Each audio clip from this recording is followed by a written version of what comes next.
अस्सलाम वालेकुम। उम्मीद करता हूँ आप सब लोग खैरियत से होंगे।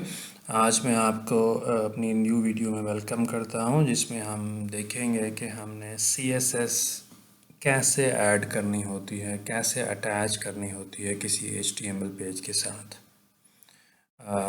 बहुत अहम लेक्चर है इस हवाले से।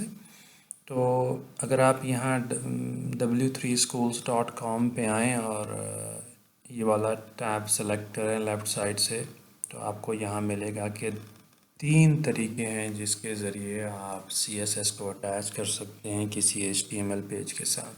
ठीक है, हम इन तीनों को बारी बारी देखते हैं।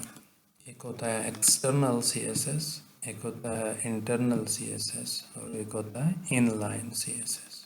ठीक है, तो हम देखते हैं पहले एक्सटर्नल CSS क्या होती है।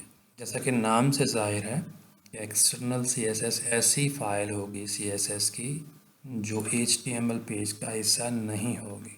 ठीक है, और उसको हम HTML फ़ाइल का हिस्सा बनाएंगे लिंक टैग का इस्तेमाल करते हुए।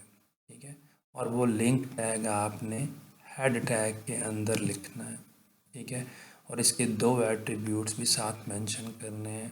ठीक है, एक एट्रीब्यूट है REL, जिसके अंदर आप सिंपली उसका स्टाइल शीट लिख लेंगे, और दूसरा है href, जिसमें आप उस स्टाइल शीट का नेम लिख देंगे जो स्टाइल शीट आपने अलग से क्रिएट की हुई है।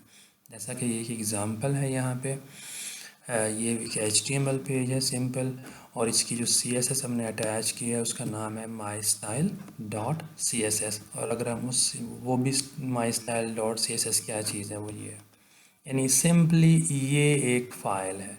अगर आप इसको कॉपी करें ऐसे करके, ठीक है, ओके हो गया। और अगर आप इसको अलग से नोट पैड ओपन करके उसके अंदर जाके पेस्ट कर दें, ठीक है, और उसको सेव करें उसी तरीके से जिस तरह आपने HTML फाइल को सेव करने का तरीका देखा था, यानी डबल कोट्स के अंदर करें या फिर ऑल फाइल्स सेलेक्ट करके करें, और इसका नाम आप रख दें mystyle.css, और फिर अपनी HTML फाइल के अंदर उसको इस तरीके से लिंक कर दें। ठीक है, इस तरह आपको आपकी जो एक्सटर्नल CSS फाइल है वो आपके साथ अटैच हो जाएगी। पर अगर हम इस जो हमने जो स्टाइल शीट इसके साथ अटैच की है उसके कंटेंट्स देखें, तो सेलेक्टर कौन सा है यहाँ पे, बॉडी, और उसमें हमने कहा है कि बैकग्राउंड कलर यानी उसकी प्रॉपर्टी है उसको क्या कर दो, लाइट ब्लू कर दो। ठीक है, यानी इस जिस HTML पेज में हमने इस CSS को अटैच किया है उसके अंदर बॉडी का बैकग्राउंड कलर लाइट ब्लू कर दो, और H1 का टैग जहाँ जहाँ इस्तेमाल हुआ है उसका कलर नेवी ब्लू कर दो, और मार्जिन लेफ़्ट यानी लेफ़्ट से उसका H1 हेडिंग का जो मार्जिन होना चाहिए 20 पिक्सल्स होना चाहिए लेफ़्ट साइड से। तो अगर आप देखें, क्योंकि हमने बॉडी के अंदर कोई मार्जिन सेट नहीं किया, तो बॉडी आपके टोटली लेफ़्ट अलाइंड है। जो बॉडी के अंदर टेक्स्ट लिखा हुआ आ रहा है, ठीक है, पैराग्राफ टैग के अंदर, ठीक है, दिस इज़ ए पैराग्राफ, तो ये टोटली लेफ़्ट अलाइंड है। जबकि हमने H1 के लिए क्या डिफ़ाइन किया था कि वो 20 पिक्सल्स छोड़ के लेफ़्ट साइड से फिर डिस्प्ले हो, और ये वैसे का वैसे हो रहा है। हमने कलर भी नेवी ब्लू रखा था H1 का, तो वो भी आपके सामने नेवी ब्लू हो रहा है, और बॉडी का जो हमने बैकग्राउंड वो किया था वो भी लाइट ब्लू आ रहा है।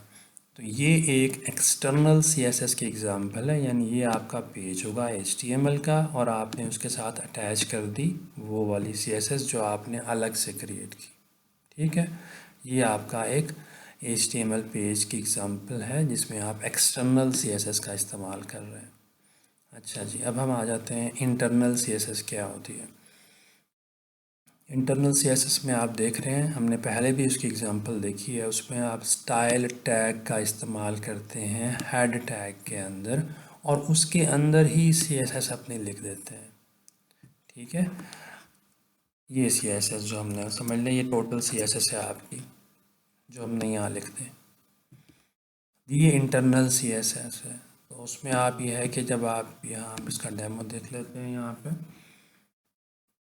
ये इंटरनल CSS है। अब इसका बिल्कुल चीज़ें वही हैं, सिर्फ कलर्स प्रॉपर्टीज़ वही हैं, बॉडी के ऊपर हमने वही प्रॉपर्टी लगाई हुई है, हेडिंग टैग के ऊपर हमने वही प्रॉपर्टीज़ लगाई हुई हैं, सिर्फ उनकी वैल्यूज़ हमने डिफरेंट कर दी हैं। ठीक है, यहाँ पे पहले नेवी था तो हमने मारून कर दिया, यहाँ पे 20 पिक्सल्स था तो हमने 40 पिक्सल्स कर दिया, इसलिए आपको ये थोड़ा सा दूर नज़र आ रहा है।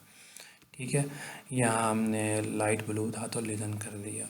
तो ये है इंटरनल CSS के एग्जांपल्स। ठीक है, आप मज़ीद प्रॉपर्टीज़ ऐड करना चाहते हैं, मज़ीद टैग्स के ऊपर कुछ लगाना चाहते हैं तो आप ये लगा सकते हैं। देखें, अगर मैं इसको उसी तरह फॉर्मेट में करना चाहूँ तो मैं ये कर सकता हूँ। कलर ब्लू,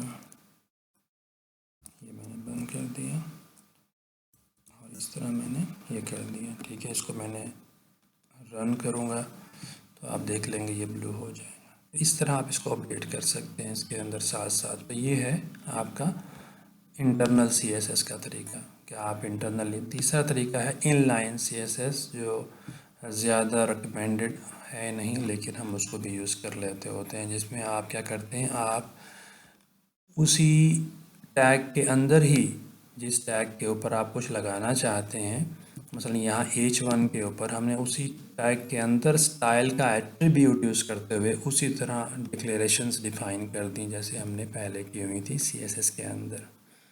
ठीक है, and inline style loses many of the advantages of style sheet. ठीक है, इसलिए ये तरीक़ाकार नॉर्मली कम इस्तेमाल होता है इनलाइन स्टाइलिंग का। एक तो रीडेबिलिटी भी कम कर देता है कोड की। तो ये 3 तरीके हैं जिस तरह आप स्टाइल शीट्स को अपनी HTML पेज के साथ अटैच कर सकते हैं। बहुत शुक्रिया। नेक्स्ट लेक्चर के अंदर हम नेक्स्ट देखते हैं कि CSS में क्या क्या होता है।